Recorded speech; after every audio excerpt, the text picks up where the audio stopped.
The cold, sterile hum of alien machinery filled the air as blue-tinted light flickered along the walls of the interrogation chamber. Inside, the air was thick with an acrid metallic scent, like burnt ozone mixed with rusting steel. A lone human sat on a peculiar, three-legged chair.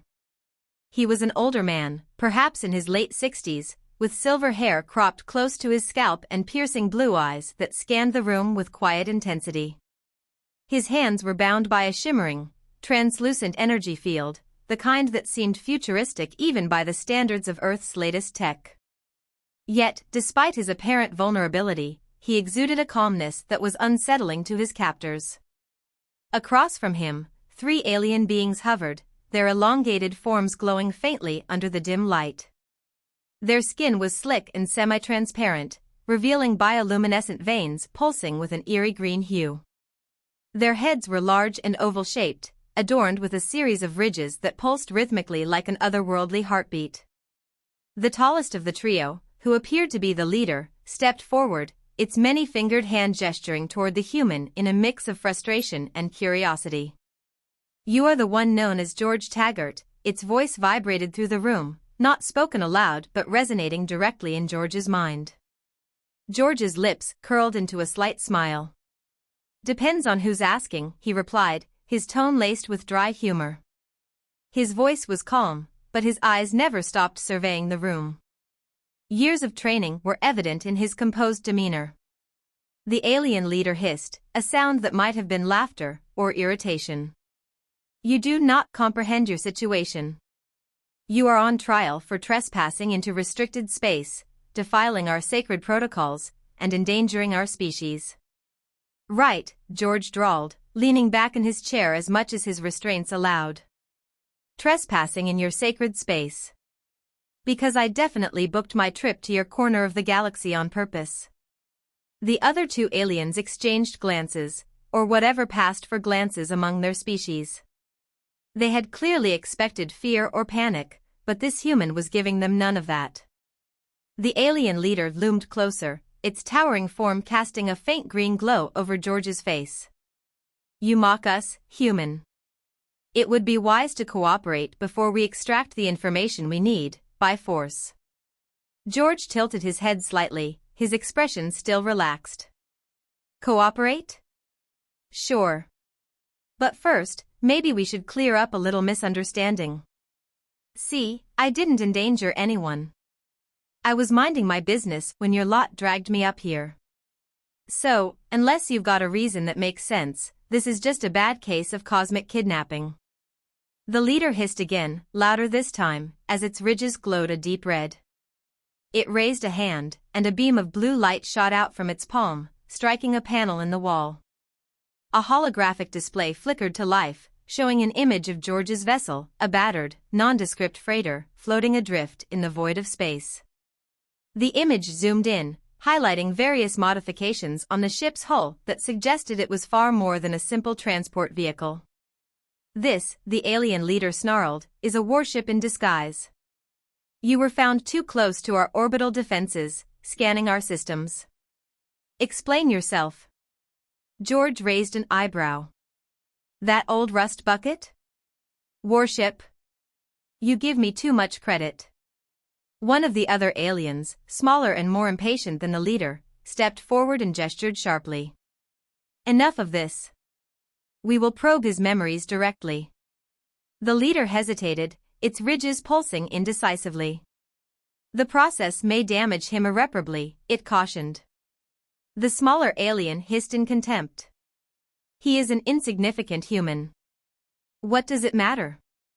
But before the smaller alien could act, George spoke again, his voice sharper now. "Probing my mind, huh? That's one way to get to know me. But let me save you the trouble. I've seen more battles than you can count.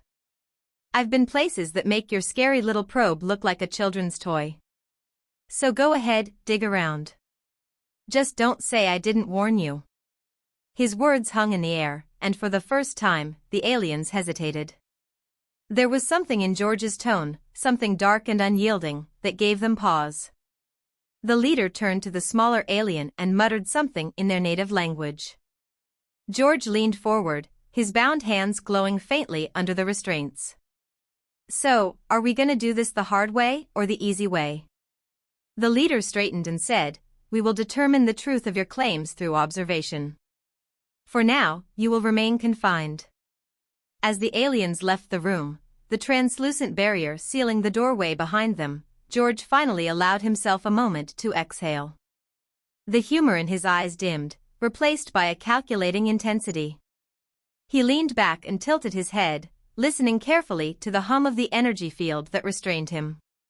His lips moved almost imperceptibly as he began muttering to himself. Alien tech, he said softly, his voice barely above a whisper. Fancy, but not invincible. The scene shifted to a larger chamber aboard the alien ship, where the three captors convened around a circular console. The holographic image of George's ship hovered above the console, rotating slowly as alien text scrolled alongside it. The smaller alien slammed its hand on the console, its frustration evident. This human is no ordinary traveler. His vessel is outfitted with weaponry and cloaking devices that rival even our most advanced technology. He must be a spy. The leader shook its head, the ridges on its skull pulsing faintly. There is no proof. He claims he stumbled into our sector by accident. Earthlings are known for their ignorance of galactic borders. The third alien, silent until now, spoke in a softer, more contemplative tone. But if he is what he claims, a seasoned warrior, then he may be more dangerous than we realize. Look at his demeanor. He is not afraid. Fear is irrelevant, the smaller alien snapped. We should dissect his mind and learn his secrets before he has a chance to act. The leader waved a hand, silencing the debate. We will not act hastily. Increase the security around his containment chamber and scan his ship for any hidden traps. If he is dangerous, he will reveal himself soon enough. Meanwhile, back in the containment chamber, George's fingers twitched subtly against the energy restraints, testing their give. He glanced up at the surveillance node embedded in the wall, a glowing orb that seemed to track his every move. Let's see how sharp you lot really are, he muttered. From a compartment hidden in his boot, a compartment the aliens had apparently missed during their scans, George extracted a thin filament of wire no longer than his thumbnail. It was coated in a material designed to mask it from most sensors. With practiced ease, he maneuvered the filament between his fingers, guiding it toward the edge of the restraint. As the wire made contact with the energy field, a faint spark danced across its surface. George winced but didn't stop. His movements were slow, deliberate, and almost invisible to the naked eye. He worked silently, his mind racing. Who were these aliens, and why were they so convinced he was a threat? He hadn't been an active operative for nearly 2 decades. Retired life had suited him just fine, until now. As the restraint began to flicker, George allowed himself a small, grim smile. You should have left this old man alone, he muttered. Big mistake. The humming energy restraints around George's wrists flickered weakly before dissolving entirely. He rubbed his wrists, the faint glow of the alien technology still crackling faintly in the air. His piercing blue eyes narrowed as he turned toward the surveillance node embedded in the wall. All right, he muttered, his voice low and steady. Time to get to work. George stood, rolling his shoulders as if loosening muscles he hadn't used in years. He paced the small, sterile room, his mind racing. He had no doubt that his captors were observing his every move, and it was only a matter of time before they realized he'd broken free of their restraints. The door to his cell remained sealed with the same shimmering barrier that had confined him since his arrival. He examined it closely, noting the faint oscillation in its energy field, tiny, irregular pulses that betrayed a potential weakness. Low-level encryption, he muttered, more to himself than anyone else. Fancy looking, but nothing I can't handle. From the hidden compartment in his boot, George retrieved another tool, a small, cylindrical device no larger than a pen. He pressed it against the base of the energy field, where its shimmering edges met the metallic wall. A faint whirring sound filled the air as the device began to analyze the field's frequency. Just as he anticipated, the barrier dissolved with a soft whoosh, leaving the doorway unguarded. George peered into the hallway beyond, noting the sleek, otherworldly design of the alien ship. The walls glowed faintly, pulsing in a rhythm that reminded him of a heartbeat. The air was unnervingly quiet, save for the distant hum of machinery. Meanwhile, in the control chamber, the alien leader stood rigid as alarms began to blare. The surveillance feed from George's cell showed an empty room, the restraints discarded on the floor. "He's escaped," the smaller alien shrieked, its ridges flaring red with agitation. "I told you he was dangerous." The leader remained calm, though the pulsing ridges on its head betrayed a hint of unease. "Activate containment protocols. Seal the corridors leading to critical systems." The third alien, the most analytical of the trio, tapped into the ship's network, tracking George's movements. "He's heading toward the lower deck," it reported. "Likely attempting to access our navigation controls." "Foolish human," the smaller alien hissed. "He won't get far." George moved swiftly but silently through the alien ship's labyrinthine corridors. His years of training in covert operations served him well. He stuck to the shadows, his footsteps barely making a sound on the smooth, metallic floor. He reached a junction where the corridor split into 3 paths. Ahead, an alien patrol appeared, 2 guards armed with sleek, pulsating weapons that looked like a cross between a rifle and a plasma torch. George pressed himself against the wall, his sharp eyes studying their movements. The guards communicated in a series of clicks and hisses, their elongated fingers gesturing as they discussed the breach. One of them stepped closer to George's position, its glowing eyes scanning the corridor. Timing his move perfectly, George slipped behind the alien and wrapped an arm around its neck. With a quick, precise motion, he applied pressure to the alien's carotid-like structure, rendering it unconscious. The second guard turned just in time to see its comrade collapse, but George was faster. He lunged forward, disarming the alien and delivering a swift blow that left it crumpled on the floor. "Still got it," George muttered under his breath as he examined the alien weapon. It was lighter than he expected, its surface cool and slightly slick. He slung it over his shoulder and continued down the corridor. Back in the control chamber, the smaller alien was seething. "He's taking out our guards one by one. This human is more dangerous than we anticipated." The leader's ridges pulsed brightly. "Do not underestimate him. Increase patrols around the critical systems. If he reaches the navigation hub, he could compromise the entire ship." The analytical alien interjected, its voice calm but firm. "It's not just his combat skills. He's exhibiting tactical precision. This is no ordinary human. He may be a military operative." The leader turned sharply. "A military operative? From Earth? Impossible. Their species is primitive." "Perhaps," the analytical alien replied, "but he's no ordinary specimen. Look at his file." It gestured toward a holographic display showing George's profile. His image was accompanied by a string of alien text that detailed his background. "He's a retired soldier. Special Forces. This changes everything." The leader's ridges pulsed red. "It changes nothing. He will be subdued." George reached the lower deck, where the air grew colder and the lighting dimmed. He stopped in front of a massive door marked with alien symbols he couldn't decipher but instinctively recognized as important. He examined the door's locking mechanism, another energy-based system, but more complex than the one on his cell. "This is where it gets tricky," he muttered. He retrieved the cylindrical device from his pocket and began calibrating it to the door's frequency. The device whirred softly, its lights flickering as it attempted to decode the lock. Suddenly, a loud clang echoed through the corridor. George whipped around, raising the alien weapon. A squad of guards appeared, their weapons aimed directly at him. Unlike the 2 guards he had encountered earlier, these aliens were heavily armored, their movements precise and coordinated. George's mind raced as he assessed his options. The door behind him wasn't ready to open, and there was no cover in the corridor. He took a deep breath, his grip tightening on the alien weapon. "All right," he muttered, a grim smile tugging at his lips. "Let's see what this thing can do." He fired the weapon, a burst of green energy erupting from its barrel. The first guard went down, but the others quickly returned fire.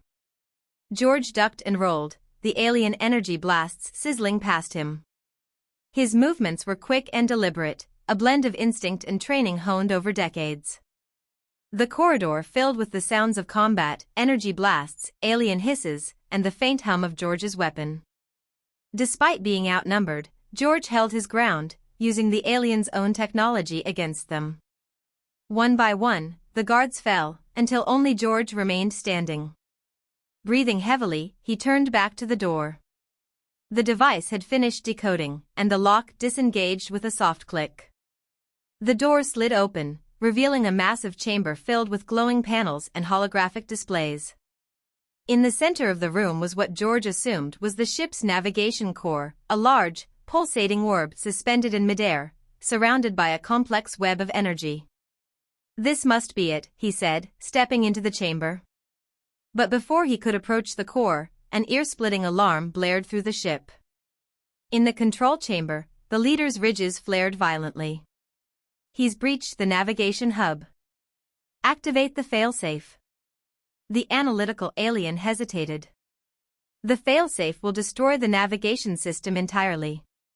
We'll be stranded." The smaller alien snarled.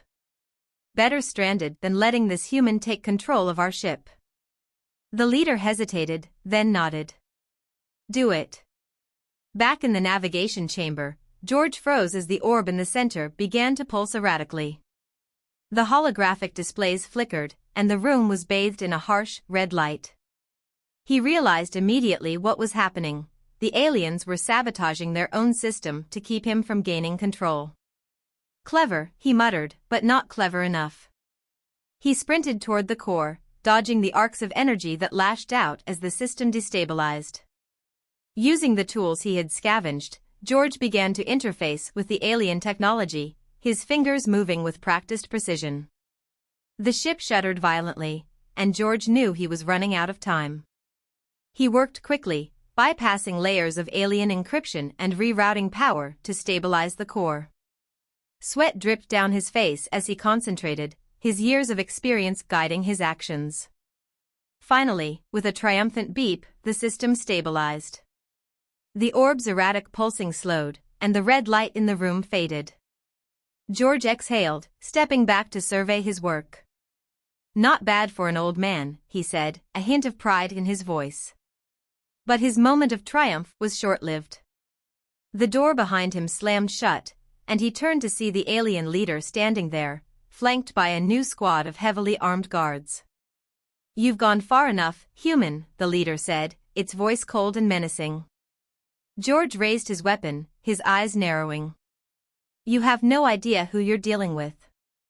The tension in the room was palpable as both sides prepared for the inevitable confrontation. The air in the navigation chamber was thick with tension, the only sound the faint hum of the alien orb pulsing behind George. He stood at the center of the room, weapon raised, his stance steady and his gaze locked on the alien leader and its heavily armed squad. The leader's glowing ridges pulsed a deep red, its frustration evident. "You've caused enough chaos, human," the leader said, its voice reverberating with a controlled menace. "Your resistance ends here." George smirked, the faintest trace of amusement dancing across his lips. "You're not the first to say that, and you definitely won't be the last." The leader's ridges flared. With a sharp gesture, it signaled the guards to advance. They moved in unison, their weapons raised, the glowing barrels emitting a low, ominous hum. George acted fast. He dove to the side as the first volley of energy blasts erupted, the alien weapons tearing through the air where he had just been standing. Rolling to his feet, he fired back, the green energy bursts from his stolen weapon striking one of the guards square in the chest. The alien crumpled to the floor, its weapon clattering beside it. The remaining guards spread out, attempting to flank him. George ducked behind one of the glowing consoles, its holographic interface flickering in protest as stray energy blasts struck its surface. He popped up briefly to return fire, taking out another guard before retreating to cover. Not bad for a retired guy, huh, he muttered under his breath. The alien leader snarled, gesturing sharply. Two of the guards advanced, their armor absorbing the energy blasts George fired. They reached the console and tipped it over, forcing George to retreat further into the chamber. He moved quickly, weaving between the glowing panels and the pulsating orb at the center of the room. In the control chamber, the smaller alien was growing increasingly agitated. Why hasn't the squad subdued him yet? He's just one human. The analytical alien observed the feed closely, its ridges pulsing faintly in thought. He's not just any human. Look at his movements, precise, calculated. He's using the environment to his advantage. He's drawing the guards into close quarters where their weapons are less effective. The leader's voice crackled over the comms. Send reinforcements to the navigation chamber. This human will not escape. Back in the chamber, George was running out of options. The guards were closing in, their weapons forcing him into an ever tighter corner. His stolen weapon was overheating, the barrel glowing faintly from overuse. He tossed it aside, his mind racing as he scanned the room for an advantage. His eyes fell on the pulsating orb at the chamber's center. It was the heart of the ship's navigation system, its energy output powerful enough to control the vessel's movements through space. A dangerous idea began to form in his mind. All right, he muttered. Time to get creative. He sprinted toward the orb, dodging energy blasts as he moved. The guards hesitated, unsure whether to fire at him so close to the delicate system. George reached the base of the orb and began manipulating the controls, his fingers moving with practiced precision. What is he doing? One of the guards hissed, its glowing eyes narrowing. George didn't answer. He worked quickly, rerouting the orb's energy output into a concentrated burst. The orb began to pulse faster, its glow intensifying until the entire chamber was bathed in a blinding light. Stop him, the leader shouted, but it was too late. With a final command, George unleashed the energy. A shockwave erupted from the orb, sending the guards flying across the room. The leader staggered but managed to remain upright, its ridges glowing a fierce red as it glared at George. You dare damage our core, it snarled. George straightened, his face calm but determined. Your core's fine. I just gave it a little boost. But you might want to rethink your strategy. The leader lunged forward, its elongated limbs surprisingly fast for its towering frame. George dodged to the side, narrowly avoiding a swipe from the alien's clawed hand. He grabbed a piece of shattered equipment from the floor and swung it, striking the leader across its ridged skull. The alien stumbled, its glowing eyes flashing with anger. The remaining guards recovered quickly, regrouping to surround George. He backed toward the orb, his mind racing for a way out. The orb's energy was still unstable, its glow flickering erratically as it recovered from the shockwave. Come on, George muttered, glancing at the orb. Give me something. As if on cue, the orb emitted a low hum, its energy coalescing into a faint, shimmering field around its surface. George realized it was generating a temporary shield, likely a failsafe to protect itself from further damage. Perfect, he said, diving into the field just as the guards opened fire. The shield absorbed the energy blasts, deflecting them harmlessly into the walls of the chamber. George crouched behind the orb, his breathing steady as he formulated his next move. In the control chamber, the analytical alien's ridges flared in alarm.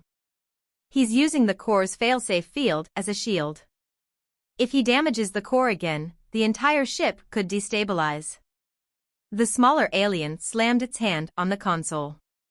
Then end this. Deploy the suppressor drones. The leader's voice crackled over the comms. Negative. The suppressor drones will only escalate the core's instability. We need a precise strike. The analytical alien hesitated, then spoke softly. There is another option. The smaller alien turned sharply. What option? We lure him out, the analytical alien said. Appeal to his sense of self-preservation. Humans are pragmatic, they will choose survival over destruction. Back in the navigation chamber, George remained crouched behind the orb, the shield protecting him from the guards' continued assault. He knew he couldn't stay there forever. The orb's energy was stabilizing, and once the failsafe field dissipated, he'd be exposed. All right, Taggart, he muttered to himself. Think. Before he could act, the alien leader's voice echoed through the chamber. Human. We propose a truce. George raised an eyebrow. A truce? Now there's a laugh. We recognize your skill, the leader continued. You've proven yourself a formidable opponent. But this confrontation benefits neither of us. George remained silent, his mind racing. Was this a genuine offer, or a trap? The leader stepped forward, its ridges pulsing faintly. You've stabilized our core. You've disrupted our operations. Let us end this before more lives are lost. George slowly stood, still behind the orb's shield. And what's in it for me? You leave this ship alive, the leader replied. We will return you to your vessel and allow you to depart our sector. George's eyes narrowed. And if I say no? The leader's ridges flared. Then we destroy the core, and this ship will become your tomb. George considered his options. The leader's voice carried a cold certainty that left no doubt it would follow through on its threat. But something about the offer didn't sit right with him. You're bluffing, he said, his tone calm but firm. Destroying the core strands you just as much as it does me. The leader hesitated, its ridges pulsing erratically. George saw his opening. Here's the deal, he said, stepping out from behind the orb. You let me walk out of here, no strings attached. I take my ship, and you never hear from me again. The guards raised their weapons, but the leader gestured for them to hold fire. Agreed, it said reluctantly. But know this, human, if you ever return to our sector, there will be no negotiation. George smirked. Noted. The guards lowered their weapons, and George stepped forward cautiously, his sharp eyes watching for any sign of betrayal. The leader's gaze followed him as he exited the chamber, flanked by the guards. As George made his way back to his vessel, escorted by the alien squad, he couldn't help but feel a sense of satisfaction. He had outwitted his captors, survived against overwhelming odds, and secured his freedom. But deep down, he knew this wasn't over. The aliens wouldn't forget him, and he wouldn't forget them. As he entered his ship and prepared for departure, he muttered to himself, big mistake messing with an old SAS operative. The ship's engines roared to life, and George guided it out of the alien vessel, his eyes scanning the stars ahead.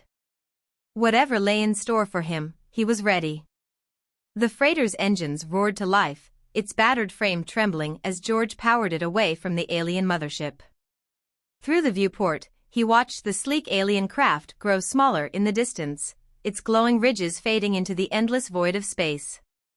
A wry smile tugged at the corner of his mouth. Goodbye, you shiny bastards, he muttered. Let's hope we never meet again. But George knew better. His gut told him this was far from over. Aliens like those didn't just let things slide.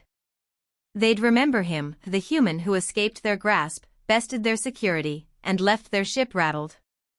Back aboard the alien mothership, the atmosphere in the control chamber was tense. The leader stood rigid, its glowing ridges dim as it stared at the holographic display of George's freighter vanishing into the void. This is not over, the leader said, its voice low and cold. The smaller alien hissed in frustration. We should have destroyed him when we had the chance. And risked the ship? The core, the analytical alien retorted, its ridges pulsing faintly. No. This was the correct course of action. For now. The leader turned sharply. For now, yes. But he knows too much. He's seen too much. That human is not the last we'll hear of. The three aliens exchanged glances, or whatever passed for glances among their kind. It was clear that George Taggart had become more than just an accidental trespasser. He was a threat. Meanwhile, George was busy navigating his freighter through the star-studded expanse. His fingers danced over the controls with practiced ease, recalibrating the ship's systems and double-checking its navigation routes. Despite the wear and tear on the old vessel, it held together, a testament to his meticulous maintenance over the years. As he leaned back in the pilot's seat, his mind wandered to the events of the past few hours. He'd been through countless missions during his time in the SAS, but this? This was on a whole different level. Aliens, advanced technology, an entire mothership full of hostile warriors, it was the stuff of sci-fi movies, not real life. Yet here he was, alive and free, having outsmarted and outmaneuvered beings far more advanced than humanity. George's thoughts were interrupted by a soft chime from the ship's console. He frowned, leaning forward to examine the display. A proximity alert blinked on the screen, accompanied by a small blip on the radar. Now what? He muttered, adjusting the ship's sensors for a better reading. The blip grew larger, its signal indicating a ship on an intercept course. George's heart sank. It was too soon for the aliens to be back, but he wasn't taking any chances. He activated the freighter's defensive systems, which were a patchwork of salvaged technology and old military-grade hardware. It wasn't much, but it had saved his skin more than once. As the unknown vessel drew closer, the comms panel crackled to life. A deep, resonant voice spoke in a language George didn't recognize. The translation software kicked in a moment later, converting the alien's speech into halting but understandable English. Human vessel, stand down. We mean no harm. George raised an eyebrow, his finger hovering over the comms button. Funny. That's what the last group said. The voice continued, calm but insistent. We are not your enemies. We intercepted your escape. We wish to speak. Against his better judgment, George opened the comms channel. You've got 2 minutes. Start talking. The screen flickered to life, revealing an alien unlike the ones he'd just escaped from. This one was smaller, its skin a deep, metallic bronze that shimmered faintly under the light. Its eyes were large and almond-shaped, glowing with a soft gold hue. It wore a simple, robe-like garment, its demeanor calm and non-threatening. Greetings, human, it said. I am Orisk. My people have been observing your encounter with the Drevians. Drevians? George asked, leaning back in his seat. That what those glowing big heads call themselves? Orisk nodded. Yes. They are a powerful species, territorial and uncompromising. Few who cross them live to tell the tale. Yet you not only survived, but you outwitted them. George shrugged. Guess I'm full of surprises. Orisk's expression didn't change, but there was a hint of admiration in its tone. Your skills are remarkable, but you have also made powerful enemies. The Drevians will not forget this. George crossed his arms. So, what? You're here to warn me? Offer me a cookie for surviving? Not quite, Orisk said, a faint smile tugging at its lips. We are here to offer you a choice. Back on the Drevian mothership, the leader paced in the control chamber, its ridges glowing faintly. The analytical alien was poring over data from the encounter, its focus intense. His vessel, the analytical alien said, was more advanced than it appeared. Cloaking technology, concealed weaponry, it's not standard for humans. The leader's ridges pulsed. You're suggesting he was sent here intentionally? By his government? Perhaps, the analytical alien replied. Or perhaps he is something more. A relic of Earth's darker past, perhaps. The smaller alien hissed. It doesn't matter what he is. He must be eliminated. The leader nodded slowly. Yes. But not now. We will wait. He will lead us to others like him. And then we will strike. Back on George's freighter, Orisk was still speaking, its tone measured and deliberate. We know what you are, George Taggart. Your history, your skills. You are not just a human. You are a soldier, a warrior. And in this galaxy, warriors are rare. George frowned. Get to the point. Orisk's golden eyes seemed to glimmer. The galaxy is larger than you know, George. Larger than Earth could ever imagine. There are wars being fought, alliances being forged, enemies more dangerous than the Drevians. And we need people like you. George leaned back, his expression skeptical. You're recruiting me? Yes, Orisk replied simply. We offer you a chance to use your skills for something greater. To fight for more than just your survival. To be part of something that matters. George considered the alien's words, his mind racing. The idea was tempting. He'd spent years in retirement, trying to find purpose in a quiet life. But a part of him missed the action, the challenge, the feeling of making a difference. What's the catch? He asked. No catch, Orisk said. Only the promise of danger. And the chance to face it head-on. George smirked, his decision already made. Danger, huh? Sounds like my kind of party. Orisk inclined its head. Then it's settled. Welcome to the Resistance, George Taggart. As the freighter disappeared into the vast expanse of space, the Drevians watched from their ship, their glowing ridges pulsing faintly in the dim light. He won't survive long, the smaller alien said. The leader's ridges flared. Perhaps. But if he does, we'll be ready. For George, this was just the beginning. The galaxy had opened up in ways he'd never imagined, and he was ready to face whatever came next. Whether it was aliens, wars, or new adventures, one thing was certain. You could take the man out of the SAS, but you could never take the SAS out of the man.